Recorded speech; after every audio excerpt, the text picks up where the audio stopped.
Bonsoir à tous et bienvenue sur la chaîne Quitter la France. Ce soir, on parle monnaie. Oui, ce soir, on parle argent, on parle investissement, on parle action. On va parler des ETF éligibles au PEA et plus précisément des ETF monde éligibles au PEA. Pourquoi je vous fais cette vidéo? Parce qu'ils ont sorti il y a quelques jours un ETF monde à 5 euros. Vous allez pouvoir commencer à investir en ETF pour seulement 5 euros.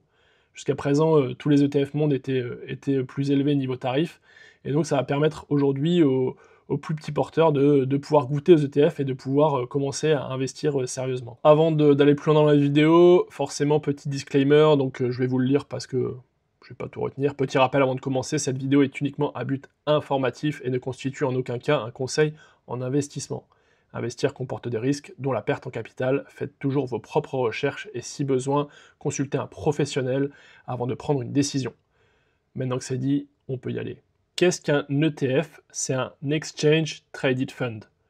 En gros, quand on achète un ETF, on va acheter une part d'un fonds d'investissement passif qui réplique un indice boursier. Par exemple, le S&P 500, le MSCI World, le Nasdaq, le CAC 40, etc.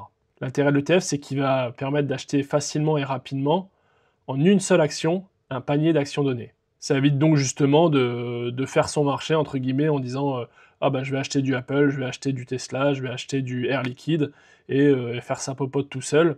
Là, en gros, c'est une solution clé en main, et en plus, l'intérêt, c'est que les frais sont très limités. Alors, intérêt numéro 1 d'investir dans un ETF, c'est la diversification. Comme je vous disais, on investit dans un panier d'actions qui rassemble, par exemple, des actions de différents secteurs d'activité, mais aussi de différentes zones géographiques. A contrario, si vous investissez sur une entreprise, sur une action d'une entreprise en particulier, eh ben, si l'entreprise performe, c'est génial, vous faites des gains, des bénéfices. Par contre, si demain l'entreprise met la clé sous la porte pour X raisons, eh ben, vous perdez tout votre capital. L'ETF va donc permettre de diluer les risques, et ainsi, dans votre panier d'actions, si votre panier regroupe 100 entreprises, s'il y a une entreprise qui fait faillite et qui met la clé sous la porte, eh bien, il y a 99 autres entreprises qui sont toujours là et qui maintiennent la valeur de votre ETF. Autre avantage, les frais réduits. Effectivement, les ETF sont gérés de manière passive, et pour les autres produits financiers qui sont gérés de manière active, vous aurez toujours des frais supérieurs à ceux qui sont pratiqués pour les ETF. Donc là, encore une fois, c'est quelque chose qui va vous permettre de doper votre performance annuelle en limitant forcément les frottements de frais sur les ETF. Troisième avantage, l'accessibilité. Alors, si vous sélectionnez les bons, les ETF sont relativement liquides, et il est très facile d'acheter comme de vendre un ETF d'un claquement de doigts. Et enfin, la performance. Votre conseiller bancaire ou votre conseiller en gestion de patrimoine ou votre conseiller d'assurance vie vous dira toujours qu'il vaut mieux acheter des produits chez lui, parce qu'ils ont des équipes de spécialistes dédiés à la gestion active des portefeuilles pour faire performer les portefeuilles de leurs clients. La réalité, c'est que c'est complètement faux. En fait, la seule chose qui va performer, c'est les commissions qu'ils vont prendre sur votre dos. Tous ceux qui font de la gestion active en pensant battre le marché, c'est un biais humain qui est connu. Il est prouvé historiquement que la gestion passive surperforme la gestion active. En gros, les ETF, il y a juste qu'à acheter et attendre. La chose la plus difficile à faire, justement, c'est de ne rien faire. On va maintenant parler du PEA, du plan épargne en action. C'est une enveloppe fiscale qui est disponible pour tous les Français qui sont résidents fiscaux en France. Le PEA va vous permettre d'investir dans des entreprises dont le siège social est en Union européenne. Le gros intérêt du PEA, et ce qui en fait une pseudo-niche fiscale, c'est que tout ce que vous allez y investir va être exonéré d'imposition sur la plus-value au-delà de 5 années de détention. Cependant, vous paierez tout de même des cotisations sociales à hauteur de 17,2% sur les plus-values. Prenons un exemple, j'achète pour 2000 € d'ETF aujourd'hui. Dans 10 ans, ces 2000 € valent 3000 €, j'aurai donc fait 1000 € de plus-value. Je ne paierai aucun impôt sur ces 1000 €, en revanche, je paierai 17,2% de cotisations sociales, soit 172 € si je décide de casser mon PEA et de sortir mon argent. Tant que vous laissez l'argent dans le PEA et que vous ne le sortez pas, pas d'imposition forcément, et pas de cotisation sociale à payer. Alors si vous avez été attentif, c'est uniquement les entreprises dont le siège social est basé en Union européenne. Vous allez me dire comment je fais pour acheter du Tesla, comment je fais pour acheter du Google, etc., etc. Sachant que En principe, je ne pourrais pas en avoir dans mon PEA. Et bien, ils ont trouvé la parade, ils ont créé des produits qui s'appellent les ETF à réplication synthétique, qui vont reproduire les performances d'indices boursiers, par exemple, tels que le S&P 500, le Nasdaq, le MSCI World, etc., etc.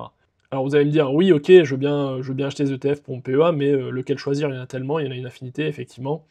Je vous invite tout d'abord à lire un petit peu sur le sujet. Il y a pas mal de bouquins qui existent sur Amazon qui sont très bien faits et qui, en une lecture, vous donneront un aperçu global et vous en saurez plus que 95% de la population sur le sujet.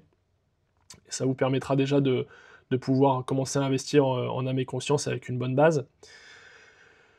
Pour faire simple, le plus efficace, selon moi, ça n'engage que moi, c'est que, afin de diluer au maximum le risque, il y a des ETF qui s'appellent les ETF Monde, qui existent, et qui investissent dans différentes zones géographiques et dans différents secteurs d'activité.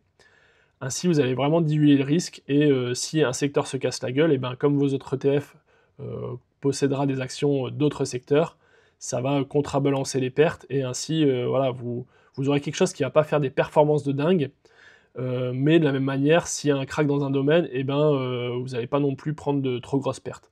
Pour moi, c'est l'idéal, c'est vraiment du pilote automatique. Vous pouvez par exemple investir en DCA, Dollar Cost Average, ça veut dire investir une somme fixe à période fixe aussi. Par exemple, tous les 2 semaines, tous les mois, tous les 2 mois. Donc vous fixez, j'investis 100 € tous les mois. Donc en début de mois, tous les 5 du mois, vous investissez 100 € sur un ETF donné. Ça va vous permettre de lisser votre prix d'achat et pas essayer de pricer, et pas essayer de jouer à je vais acheter bas et je vais revendre haut comme la majorité des gens croient pouvoir le faire, et en réalité, le marché nous prouve que voilà, il est impossible de battre le marché. Donc la meilleure chose à faire, c'est d'investir entre guillemets bêtement. En plus, vous, ça vous enlève un stress de vous dire ah, faut que j'achète au bon moment, etc. Dans la mesure où vous ne serez pas capable d'acheter au bon moment, voilà, on met de côté le stress, on se fixe une date, un montant, la routine est en place, et il y a juste qu'à alimenter et faire grossir son PEA. Donc comme je vous le disais en début de vidéo, il y a un ETF à 5 € qui est sorti. Je vais vous remettre la page.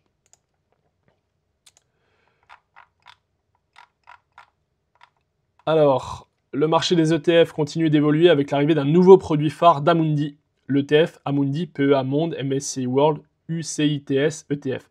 Ce nouvel ETF, lancé le 11 mars, représente une avancée majeure pour les investisseurs français souhaitant s'exposer au MSCI World à moindre coût, tout en restant dans le cadre fiscal avantageux du PEA.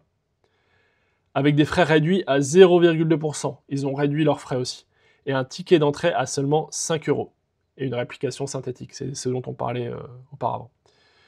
Ce produit pourrait bien modifier les standards du marché.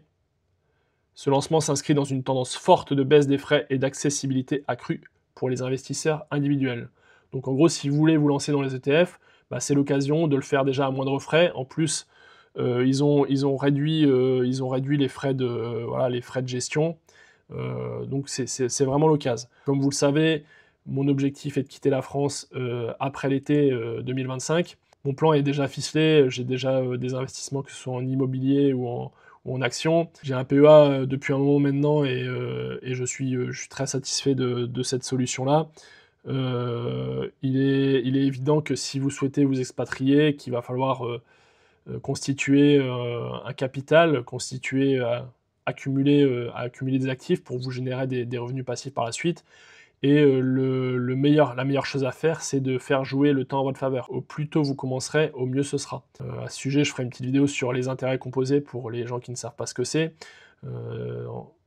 En 2 mots, ça vous dit que voilà, en commençant à 18-20 ans, en mettant 50 € par mois, vous aurez accumulé à 40 ans beaucoup plus d'argent que si vous commenciez n'importe quoi à 30 ans en mettant 300 € par mois. Et en gros, c'est vraiment le temps qui va jouer en votre faveur et qui va vous permettre d'accumuler des petits trésors, et finalement sans s'en apercevoir, en ayant un effort d'épargne mensuel qui est relativement négligeable, le tout étant de commencer relativement tôt. Donc voilà, c'est tout pour moi pour cette petite vidéo. Je vous mettrai en lien les sites sur lesquels les PEA sont les plus intéressants. Pour ma part, je suis chez Bourse Direct. Il y a Bourse Direct, Boursorama qui sont pas mal, qui sont bien placés. Après, il y a d'autres organismes en ligne qui sont intéressants, mais les deux qui me viennent à l'esprit, c'est ceux-là. Je vous conseille quand même un bouquin ou deux. Ça fera déjà une bonne base pour commencer à investir. C'est tout pour moi à propos du PEA aujourd'hui. N'hésitez pas à dire en commentaire si vous souhaitez en savoir davantage ou si vous souhaitez que j'étudie éventuellement quelques autres indices, tout en sachant que je ne suis pas conseiller financier, je suis juste un simple investisseur. J'ai juste lu quelques bouquins dessus, mais vous verrez que si vous en faites de même, il n'en faut pas beaucoup plus pour maîtriser mieux le sujet que 95% des gens qui vous entourent. Je vous encourage d'ailleurs vivement à le faire. En attendant, je vous invite à vous abonner à la chaîne si ce n'est pas déjà fait, à activer les notifications, à mettre un petit like pour m'aider à me faire connaître. Je vous souhaite une très bonne soirée et je vous dis à bientôt sur la chaîne Quittez la France. Vive la République et vive la France.